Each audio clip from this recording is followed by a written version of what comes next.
How can you beat the Underdog Avalanche when you're drafting over at Underdog Fantasy? In whatever contest you are, they have a wide range of options available, Shawn, as we well know, and they continue to add fantastic options that we're going to be drafting in as we approach the NFL season. We'll be talking more about that on future shows, but today we're going to talk about a draft that Shawn did very recently with one of our good buddies, Peter Overzet. We're going to talk through some of the strategies that were behind some of the decisions, and we'll talk a little bit about the team as we get further into the show. Going to mention, Shawn, at the start, though, obviously this was drafted on the live stream with yourself and Pete. It goes up on Peter's YouTube channel each and every week. He does a draft usually with a guest or Pat Curran, then it's followed up by you guys. And then that show also goes up on the RotoViz Best Ball podcast channel, but you can watch it live and go through the stream that way over on Pete's channel as well. So a lot of fun watching those. I'm sure, Shawn, you're having a good time doing those drafts. We're going to talk through then the strategy off that today. But if you are also playing over at Underdog where these drafts took place, and if you're trying to avoid those avalanches, you can use the code RotoViz to get yourself a 100% sign-up bonus up to $100 when playing over there. But Shawn, firstly, obviously those drafts been a lot of fun. All fantasy drafts tend to be a lot of fun for us, but looking forward to going through some of the ins and outs of how these decisions came. And something that I really enjoy post-draft when you do these articles is looking at, what historically that build has meant in the past and what you can kind of learn from it as we move forward. Because again, I think a lot of people overlook recapping their drafts and looking where either things that they did worked really well or where maybe some potential mistakes and improvements can be made for future drafts. So always love going through these articles. And it's such a valuable exercise. Ben and I did an underdog draft for Stealing Bananas for this week. And the second show that comes out is a pretty deep dive into the team. One of the things that we do is look at some of my pieces and look at Ben's projections to evaluate the guys that we selected and how the fits work. But then the other part of it is that if there were picks that we weren't that comfortable with, and there was certainly, when there was a pick that I messed up right at the beginning, which had a humorous element to it, but there was a pick in round 11 that we didn't really care for.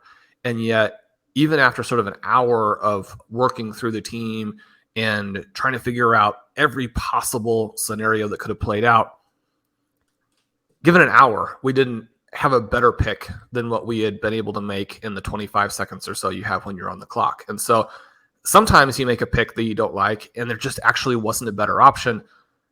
Sometimes if you make a bad pick, you need to be very ready to not do that again. And so these are great exercises. But this draft with Pete was really cool. I tend to pick out the drafts for articles that are the most interesting from the perspective of things that you can do or need to do, interesting choices that come up, how you can build teams that probably have a chance to win the whole thing. So if Pete and I are celebrating a $3 million win 6 months from now, then maybe it'll be this team, because I like the way that we build here. One of the things that I sort of talk about to set the scene is that those drafts are even more wide receiver heavy than the normal draft. So it's almost a double avalanche.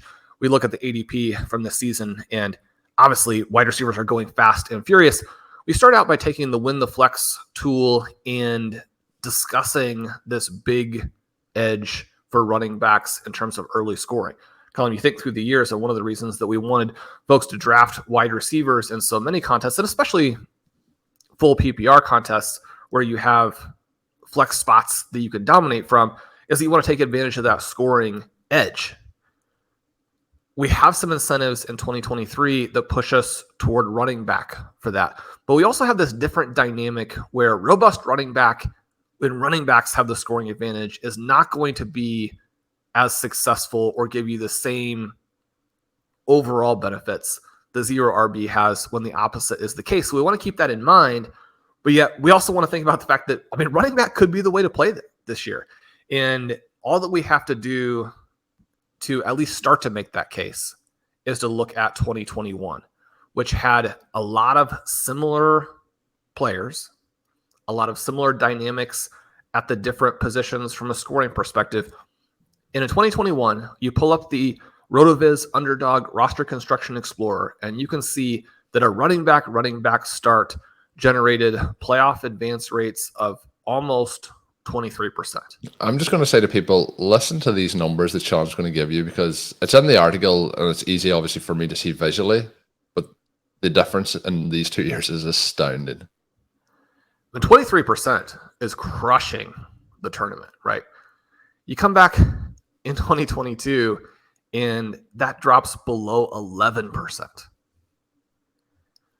And that also, with the first year, Shawn, there was just short of 22,000 entries with that example. Last year, there's 113,500. So even with the increased volume, like the difference there is, and I think that is also, when we talk about the historical information, we've talked about some of the quarterback stuff over the last number of months, but it's important to also be aware of the abnormalities of some of these seasons and then trying to differentiate that with the historical information as well. And one of the things that I like about contrasting 2021 and 2022 in the Underdog tools is that you do get a sense that individual seasons are going to have some differences. And especially when you contrast the running back and wide receiver positions, because so much of it is going to be determined by where the hits came in that year. One of the reasons that we have the wide receiver avalanches in 2023 is that we had this season where Josh Jacobs, Miles Sanders, Rhamondre Stevenson, and Tony Pollard hit from a range that is either in, or depending on how you look at it, is at the tail end or stretching into maybe the next window. But you have running backs generating good numbers and elite advance rates from this area that is usually the dead zone. It's not just that we're looking back and saying, okay, running backs have not scored well in these ADP ranges, but understanding why, which is the profiles of the running backs in those ranges have historically been very, very poor. And so the whole philosophy for anchor running back is that you can get that profile where you're starting to touch, I mean, you think full PPRs, touch double-digit EP in both rushing and receiving, but you're getting that workload to where when the guy stays healthy and when he outperforms the workload, which is something you get a little bit more exposure to if you have a star. So you're talking about workload plus star can give you these seasons that are league winning and or tournament winning. If we could just grab those guys out of the dead zone every year, then the price would be different. I mean, it wouldn't make sense to say, okay, you can just grab it out of the dead zone, because drafters are better than that.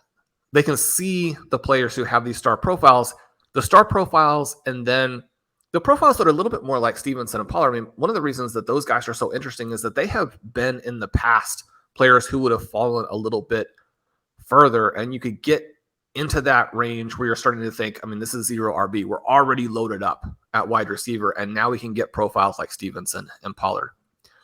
When we look through the mix of 2023 prices, you've got some variety there. You've got some interesting choices. Ben and I have done a very detailed show on the running back dead zone.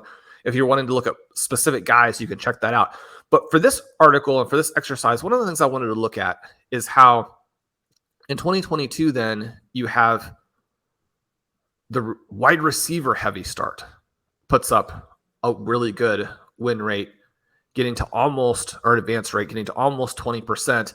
But then the thing that's kind of interesting, and it's definitely cheating because you're just cherry picking out what worked, but I think it's relevant and interesting because what we're trying to do in 2023, our whole goal, our whole project as drafters is to figure out what will be the perfect mix.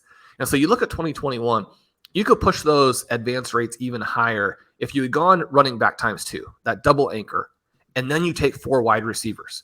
You get that advance rate up over 25%. If you get to the 5 running back, which I think structurally just makes a lot more sense, even if you're running back heavy, I don't think that you want to go with just 4. You get the win rate up above, or the advance rate up above 27%. Well, then in 2022, we think, okay, well, the wide receiver is where the edge is. If you go wide receiver ×4, and then you simply pick out that stretch where the running back scored well, and say take 2 of them in those next 4 rounds, then you have an advanced rate above 24%. The reason that I kind of discuss it from that perspective and then go into the dead zone and where those backs are going to be and how we want to pick the players out is that 2023, because it's giving us these great running back prices, almost certainly is going to have a mix that it takes elements from 2021, that takes elements from 2022, and or that there's going to be this running back wide receiver hybrid build that is dominant because you're getting a lot of value at the running back position and you have to be loaded up at wide receivers. So then the challenge is how we translate that into a real draft. We don't want to be completely locked out at QB. We want to have some tight end upside. We want to still draft a tournament team, right? One of the things that you do see when you go in to this and you look at maybe 2021 and say, okay, well, the elite QBs were not nearly as determinative that season, and yet in the playoffs, they still brought these advantages. So how do we mix all those things together? Because Colm, one of the things that you and I talk about is you can have an area of the draft that's good for wide receivers or an area of the draft that's good for running backs. You still only get one selection from each of those rounds. When we get out of 8 rounds, we're going to have 8 guys. We're not going to have 11 or 12 because of those are the players we like there. We can't take all of these running backs and all these wide receivers and be like, yeah, but also I'm going to have a star QB, a star tight end. You have to make some choices. And that's what this particular draft, I think, was so interesting for. But we set it up by looking at the history. And Colm also have an article kind of going back through history, stretching back to 2015, using some of the FFPC tools. And obviously, those seasons are relevant as they give us a feel for how not every year is the same. And if you're just flagrantly chasing the previous year, you're probably not putting enough analysis into it. Colm, as we look at the guys who are available early here, and as we look at this draft, what are some of your thoughts on how Pete and I moved through these first 4 rounds? So what I think is very interesting when we are, again, drafting and when it's an Avalanche, there is a couple of things that you can do, and this is always the dilemma, and I think this is something that you have encountered here as well, is before we even talk about the dead zone and how that may get changed because both of 2023 ADP and because of how an Avalanche draft is going to push those guys down, it really does set up an opportunity to go with those elite or potentially moving into that elite zone of running backs and by the end of 2023 season. So in this draft, for example, you've taken Tyreek Hill, then Jonathan Taylor, Rhamondre Stevenson, and then Jackson Smith-Njigba. But Smith-Njigba in the 4th round at that point, the balance becomes, again, when we're going to talk about, I'm always going to plug this, Shawn, drafting back to front is what that's going to cost later. And the challenge when it's going to be a draft like this as we move through the rest of the team and how things have set up, we're obviously targeting the profiles, and Jonathan Taylor and Stevenson are probably maybe 2 of 4 potential running backs that we're looking to draft in that 1 through 4 round range at the running back position.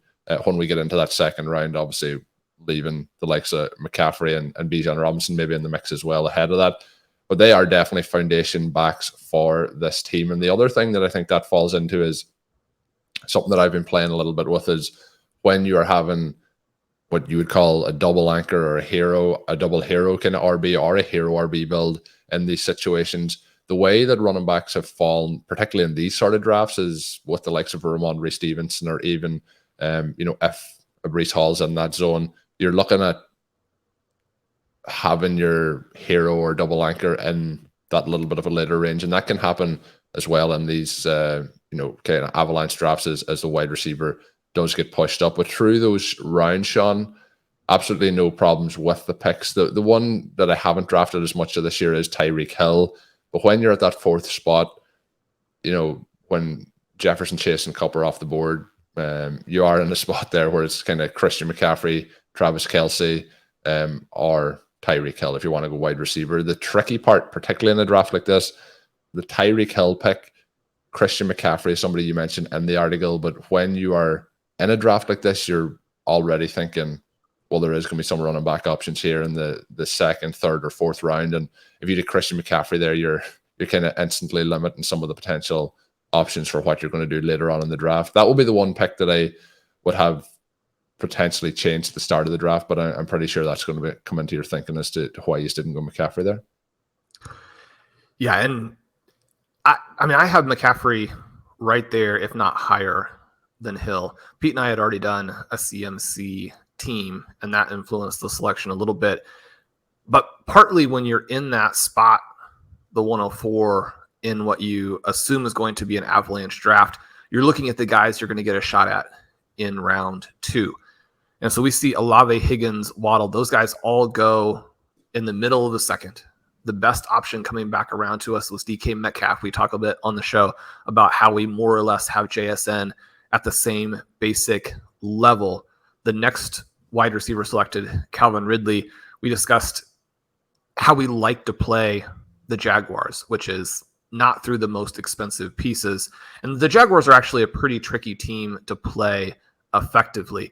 I wouldn't be surprised at all if Trevor Lawrence has a fantastic season. I wouldn't be surprised if he is a league winner, maybe even a tournament winner. And yet at the same time, the prices and the mix and how you set up the game stacks with the Jaguars are not as compelling when you look at upside to price as a lot of other teams. So I'll be underweight on that.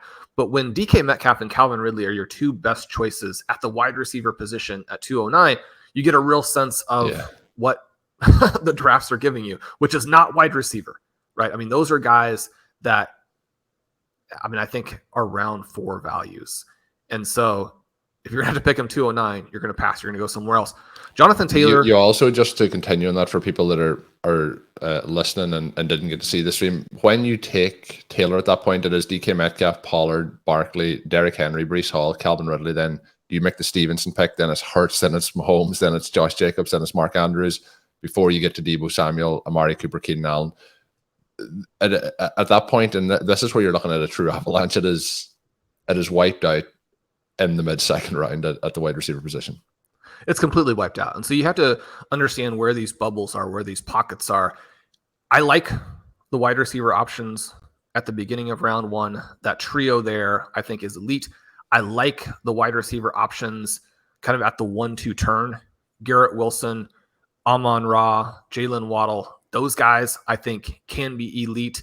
And when you think about the prices this year, those are okay prices to pay. Maybe in the past you would have wanted even a little bit more of a cushion, even with the upside. But I think that setup is very nice. Once you get out of that range, though, you're basically thinking, okay, T. Higgins in a build that makes sense, or Chris Olave at some level. It's probably not going to be an extremely high level, but you're going to want some exposure there. And then you have this big pocket where there isn't much that you can realistically do at the wide receiver position. You just kind of discussed how you went from the middle of 2 to late 3, how there are just a couple of wide receivers there because the value is so bad. But once Deebo Samuel is selected at the 309, we have a run here in this draft where 13 out of 14 picks are wide receivers. And you know that as well, right? When you're taking Rhamondre Stevenson at the 304, you're like, the guys who come back in round 4 are not going to feel like round 4 receiver values, which is one of the reasons that we end up on JSN. There are going to be a lot of listeners who are either playing a format or are in underdog leagues themselves where it's not quite as wide receiver heavy. And they're thinking, I mean, JSN in 4 is such a massive reach that, I mean, it's very difficult for him to really have any scenario where he pays that off. And yet, if we end up with scoring from the 3 Seattle receivers that is fairly balanced, and that's maybe not the most likely outcome, you're going to give a little bit of an edge to the veterans. But when you're thinking about especially second half of the season upside, the thing that happens in this draft is that we draft JSN at 409. And I mean, if we make a different pick, it changes everything that goes after that. But Tyler Lockett goes at 501. And so you're not even necessarily going to get a shot to take a Seattle wide receiver in round 5 if you pass on one of them in round 4. So that part of it is also the dynamic that we're dealing with. And so I think that part is really interesting. One of the things here is that in CMC in round 1 would have been such a compelling choice. And then Jahmyr Gibbs had fallen to that point. When you have a 13 out of 14 stretch a receiver, you're going to have some running backs fall. We could have selected ETN in the 4th. We could have selected Gibbs in the 4th. Those would have been interesting choices. in a vacuum, both of those guys have a lot more value than JSN. And so one of the arguments that you could make here, and I think you definitely want to work through and think about, is should this have been Tyreek Hill and then hyper fragile? Should it have been running back? But one of the reasons why you take Taylor and Stevenson and you avoid the pick in round 1 and round 4 is that the overall context of this draft almost demands it. There's nobody that you like in round 2 and 3, but you do like Hill and you do like JSN. And so you go ahead and make those picks, even though the best pick is probably still a running back, but you have to also have outs for this wide receiver avalanche. So that's where I think understanding how 2021 worked, 2022 worked, and then your specific draft works is so crucial. Then we come back with Treylon Burks in 5. We were ecstatic when George Pickens comes to us in 6. We take Zay Flowers in 7. That's maybe the one that I'm the least comfortable with because I don't feel like the upside for Flowers is all that great when you consider where he was as a prospect, which is probably at least mildly overvalued. And then this passing game where, especially if Mark Andrews has a good season and stays healthy, certainly if Rashad Bateman, if the things that we're dealing with right now turn out to be a mirage, if he's healthy, it's going to be hard for Flowers to score from that point. But one of the things that you're looking at, in addition to addressing wide receiver, is you're thinking, how can I make sure that this team is built in a way that if it makes it through, it has enough playoff upside and finals week upside with those running backs. So I think a lot of the concern that you can have about getting caught out by an avalanche, you can counterbalance by taking the right combination of receivers. We have Hill in 1, we have Flowers in 7, and then the guy that we like as the best value really in the single-digit rounds at QB is Tua. Colm, you had mentioned taking CMC in the first. That's what I would do most of the time. I have Hill and Waddle close enough that my exposure to Waddle will be a lot higher. And yet I think you also have to mix in some Hill teams because especially until Tua takes another round leap, which I think is coming, you have to have as many of these teams where you're basically getting elite QB value without having to pay for it. Yeah, and I think your point there is kind of where I mentioned the Hill pick. It wasn't that I don't like Tyreek Hill, but price comparative or comparing them, I would much rather have Waddle. So I think that's part of my thinking. Not that I don't think Hill will have another huge season, but to be able to pair him with Tua at that particular point off the draft, I think really is a nice move. That was in the 9th round, Shawn. When you look through it again, and this draft, like you mentioned, there could have started Christian McCaffrey, Jonathan Taylor, Rhamondre Stevenson, and either Etienne or Gibbs. Again, that is part of the avalanche occurring and all the wide receivers being drafted. You mentioned the massive stretch there in the 3-4 area. Becomes a little bit more balanced, I guess, as we go through the 5 to 9 range. But I do think that while it may feel like a reach on the JSN pick, I think it takes a lot of discipline in a pick like that to also take the wide receiver over the potential better options at running back, because what that's going to mean for your roster as the team is built throughout these additional stages. So if you pass on JSN again there, then you're down, one. I just think there's so much that you can lose by not going wide receiver, and that can be very, very hard in a draft where so many wide receivers have gone off the board. Do you think that is something that for most drafters can be very, very challenging, and they won't be able to pass up that opportunity to take the running back there and take JSN? Because after that, then you mentioned Tyler Lockett, but Christian Kirk goes 2 picks after, and then Tyler Lockett. You're into some of the quarterback options: DeAndre Hopkins, Treylon Burks, who then used to draft Marquise Brown, Michael Pittman, Deontay Johnson, Quentin Johnson. This is the range where we've talked about a few times where you almost want 2 players from those 2 rounds, but they've been pushed up so high in this particular draft. The other thing to consider is, again, if you go running back there, you're going to be limited at your wide receiver furthermore, but it's also going to potentially put you in a bind at the point that you want to maybe take Tua as your quarterback in that zone, or later on you do go with your first tight end. We'll talk about in a moment, but it also puts pressure on when you're able to make those changes to draft those particular onesie positions. Right. So I think the Dolphins game stack is so hugely valuable because it's the one play that very clearly gives you the extreme upside that you may need to win a tournament without having to make that QB pick in a range where once you make that QB pick, then you simply can't get the wide receiver or running back value that you would have gotten there. Now, in this particular draft, you could argue that Deshaun Watson in round 8 does some similar things. The drafter in the middle is able to take Elijah Moore with Deshaun Watson. And so, once you get into that situation, you're starting to set up this nice team where you could potentially have, and it's not the case in this draft, but I think that if you get a Garrett Wilson, Elijah Moore, Deshaun Watson team, then you're arguably accomplishing some of the same things. That would be the other way to do it. A little bit of that's going to depend on your belief in Deshaun Watson. It's going to depend on your comfort of taking someone who maybe has some of those off the field elements. But we're trying to figure out how we can get at least the double anchor to not get too heavy on the running back. One of the things that I think, though, is that you just don't see that many teams in these drafts that are getting enough of both running back and wide receiver or getting the right receivers.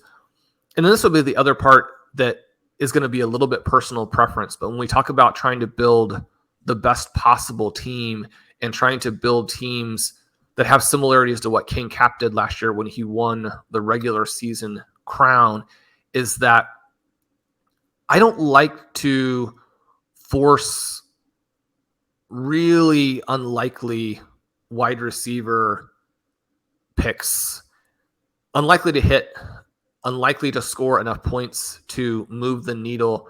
When you're trying to build out your game stacks and you've got some of those guys late as the way to do it, if it's a throwaway pick, it doesn't do much for me in terms of saying, well, now I actually have this game stacked and I'm hoping that the one time that the guy scores is in week 17. I think that you're giving up the value of your roster spots if you're building out the game stacks with receivers who are unlikely to help you really in any week other than week 17. Now, that's not to say that a Tyquan Thornton scoring the final week isn't a big deal. It is. Or that a Trey McBride scoring in the final week isn't a big deal. It is.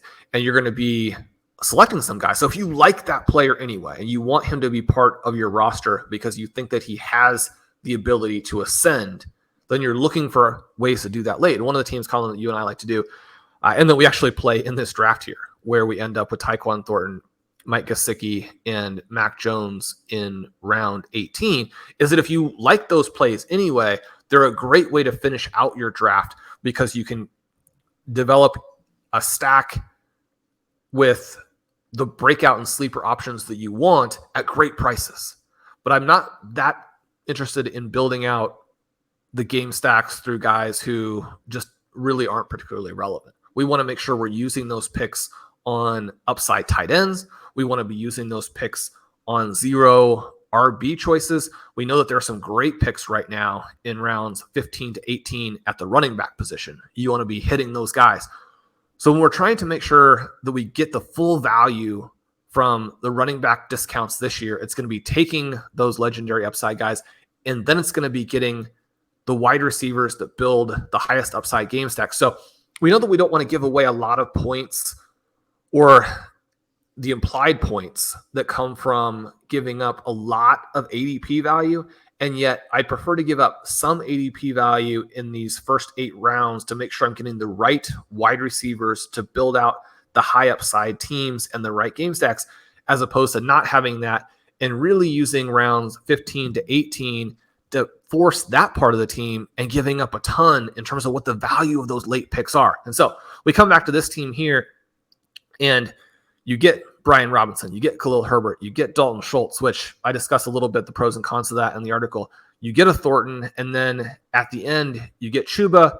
The final 4 picks then, we're looking at QB and tight end, Kenny Pickett, Mike Gesicki, Trey McBride, and Mac Jones. Colm, in our previous show, we talked about why Pickett historically fits a lot of the criteria that we want in a breakout. It doesn't mean he's going to have it this season. There are also guys in year 2 that didn't break out. We know that the Steelers are potentially looking at a run-heavy offense, even though they don't have any talent in their starting running back. So there are landmines.